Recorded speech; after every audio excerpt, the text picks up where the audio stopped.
A small art museum. Smatterings of art, both old and new. Placards, ropes, glass. But in the center lies a podium, empty. This is where she used to sit. Welcome to an Unnamed Podcast about art history and true crime. The podcast, episode 14, What's in a Name?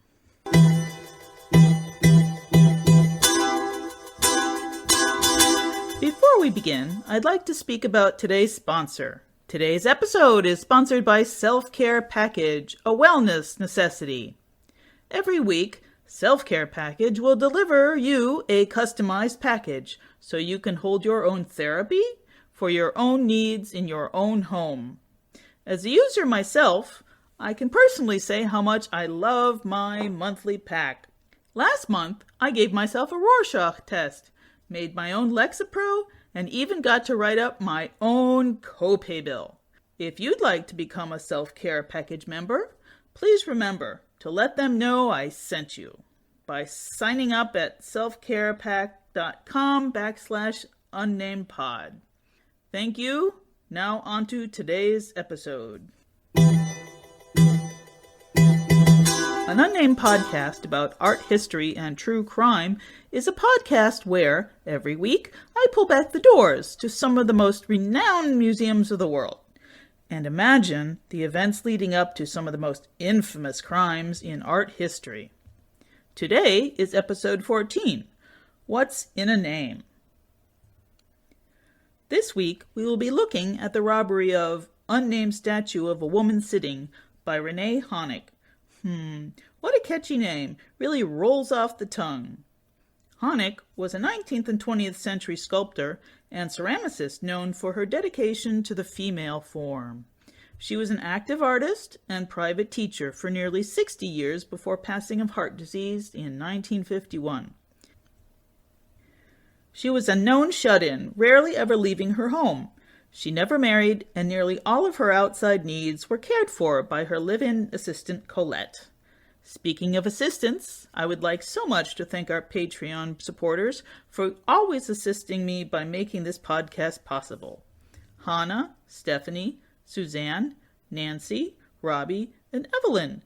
With the monthly support of you six, I'm a $13 closer every month to getting out of my dad's bodega and into a position as a full-time podcaster.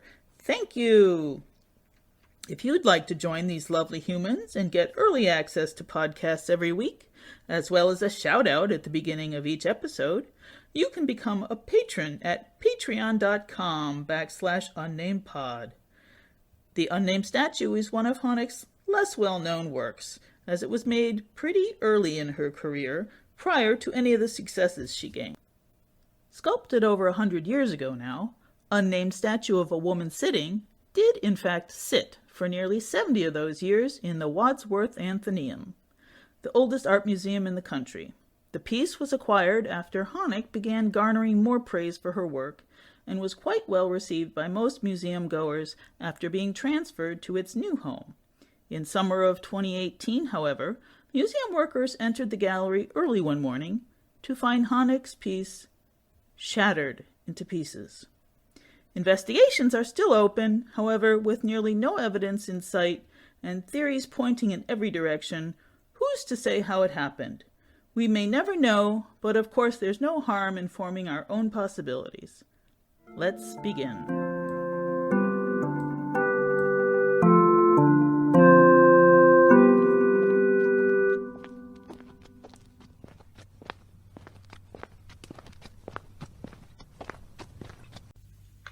They just closed up. Text me when you're outside. Should be a quick job for me.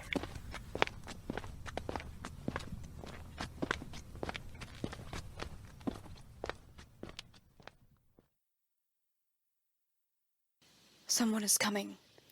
I think they're gonna take me away. The new security guard, he's only been working here some 3 months. Much less than the others. How strange that would be, to be stolen away. I don't know if I'd like it, actually, to be somewhere else. I've been here so long. It couldn't be longer than 10 years now, could it? Maybe 15? But to leave now would be a waste, wouldn't it? Oh, people take pictures with me, and of me. They talk about me. Usually, like, I'm not even here. It's very rude, actually. No one asks how you are. Unnamed Statue of a Sitting Woman. It's not a very good name. Oh, I saw this online. It seems so old school. Why is it here with all this contemporary stuff? There are these people that come in sometimes. I can't understand a word they say. But they really are quite charming. They wear little hats that look like the moon and striped shirts. They say things like, oui, bonjour, je t'aime l'art, le dramaturge m'a fait traduire ça pour lui. It's all really quite exhausting. Maybe leaving would be better. No one ever asks how I am. Sometimes the kids do. They're sweet, the kids. Look at that pretty lady, Mommy. That's me, the pretty lady. At least they never asked what I mean, or something like that. And I do have a name, you know. Madge. For a long time, I have had a lot of names. They come in, the people, and they say, well, I'll give you a name if your artist won't. And they say, I'll call you Lucille, or Beatrice, or, for God's sake, someone named me Fred once. Do I look at all like a Fred to you? I certainly don't feel like a Fred. Once, though, it must have been years ago now, gosh, a little whisper of a woman told her, well, I guess he was probably her boyfriend. Maybe they were just friends. He seemed a bit sprightly to have a girlfriend. It is an art museum, though. They're all like that, aren't they? And anyway, no. She said, she told him that I had reminded her of her mother. I love that. I don't actually know what her mother is called, but I could see her. Some older version of me and of the girl. A divorcee, or a widow, or maybe even a happily married woman, although that's much less interesting. And I could see her in a little cottage by a lake, and she has a magnificent garden that gets flooded every spring and every fall because of just how close she was to the lake. I think if I wasn't stuck here, that's who I would be. I don't think I'd like the flooding, though. Uprooting my squash, mucking up my grout. My turnips! That's no fun. But it's her, her, it's life.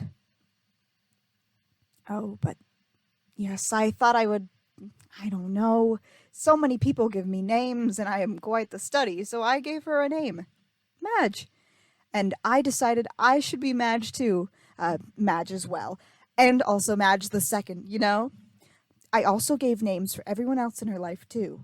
Her ex-dead and or current husband is Nathan, and everyone calls him Nate.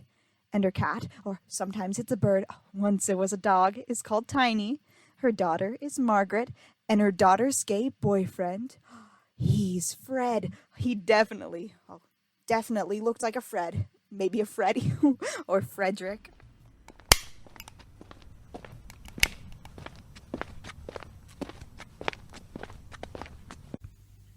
Hey, baby. Come here often? Fair enough.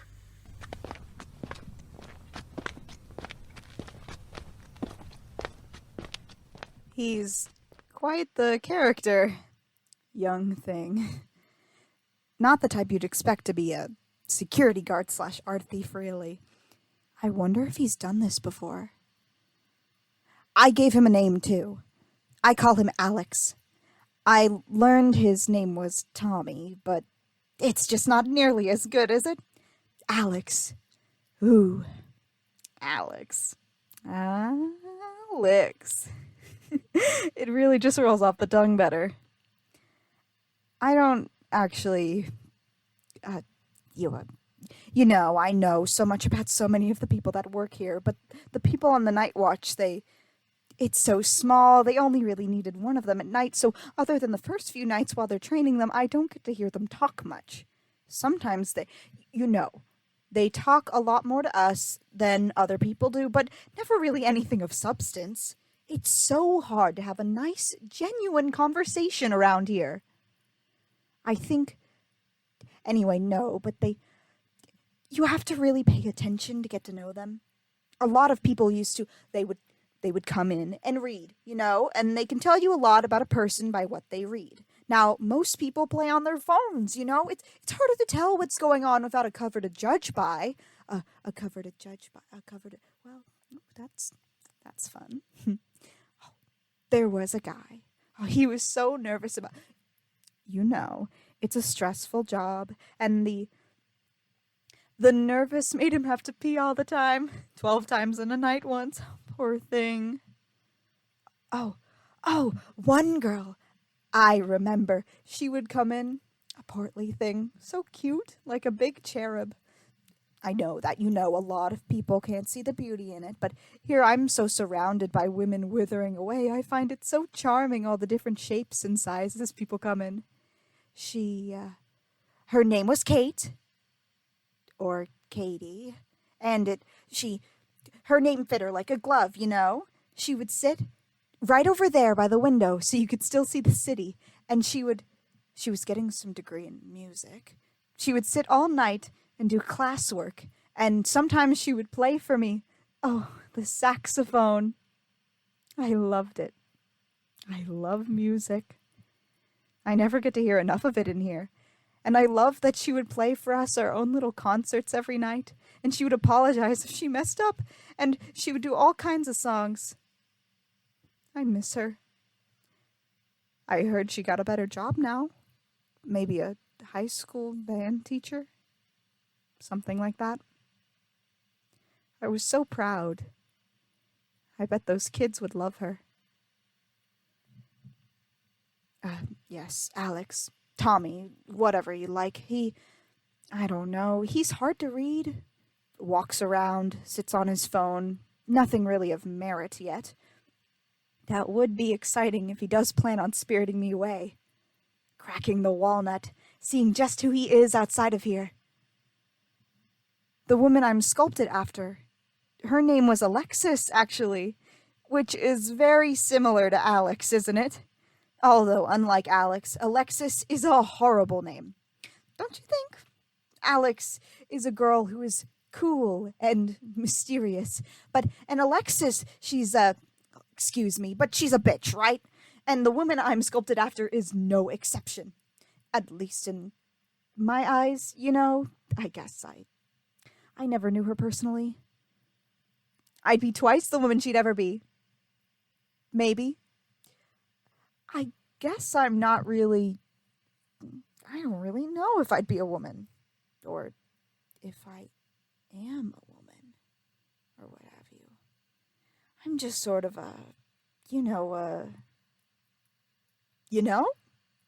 I'm sort of that. But I think I'd be a lovely woman if that's what I was. The woman who sculpted me, she was so lovely. Warm. She was a human lamp. Do you know what lamps are? I love lamps. Radiating light, full of electricity. There was a sadness in her, though, there's a sadness in all people, though, isn't there? She was so gentle, afraid of everything. No bugs, no darkness, no sleeping until the point of exhaustion in case something happened while she was out. I don't know how she managed to be so wonderful being the way she was. How can someone be so afraid and not be angry, I think I'd be angry if I could find something to be afraid of. I guess I miss her quite a lot. I think about her every day, really. Her curly honey hair, little tangled halos on her head, and she always wore a cap on her head. I hated it. She would cover up her hair. Why? I still remember the first time I saw them. She sculpted me an eye. Most people, they don't remember the first thing they saw, I'm sure, but I do. Even before that, I could feel her hands, her blood flowing through them. I love that about humans. Their blood, their warmth just flowing through them, reminding them they're alive. I never really realize how cold I am unless someone is touching me. It's been so long. The chains do a good job. I really do owe her everything, too. A small queen or a god who created me. Without her, I couldn't be here or anywhere at all, could I? She would sit and tell me stories, too. Rambling, talking to me like I was her. Alexis. She would bend and smooth and tell me about her day or her life until I was perfect. When I was done, though, she would just sit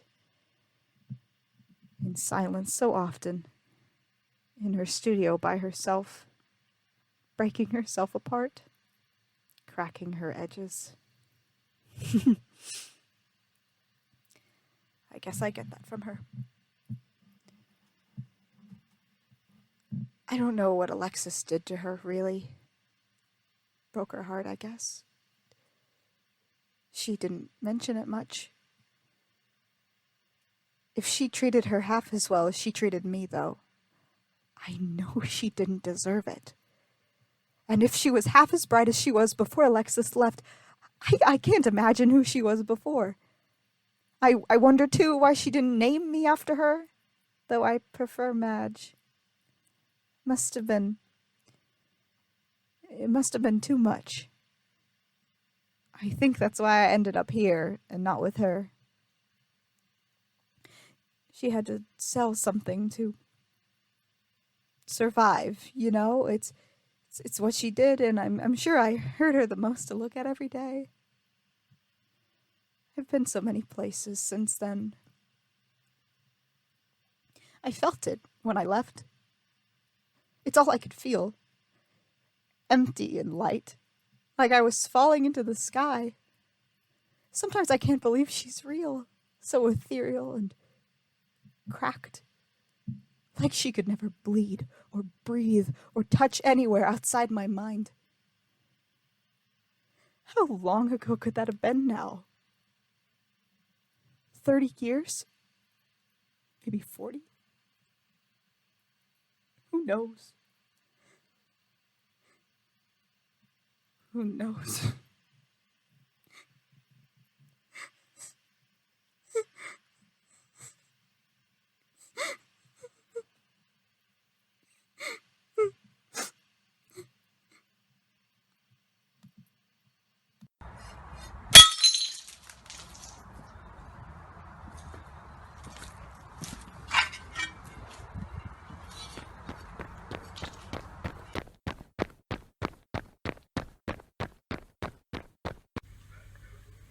Shit.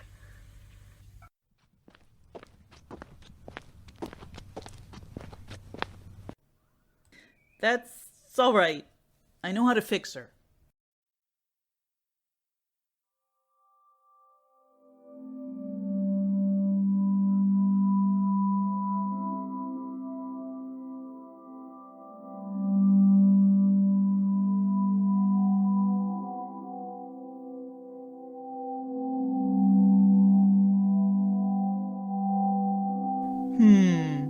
Who's to say?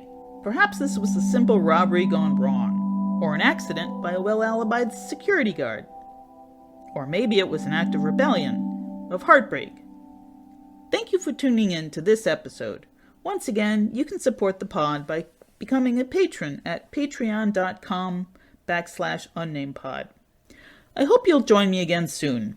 You can catch up by listening to last week's episode on the most infamous kiss since Judas, or any number of our previous episodes.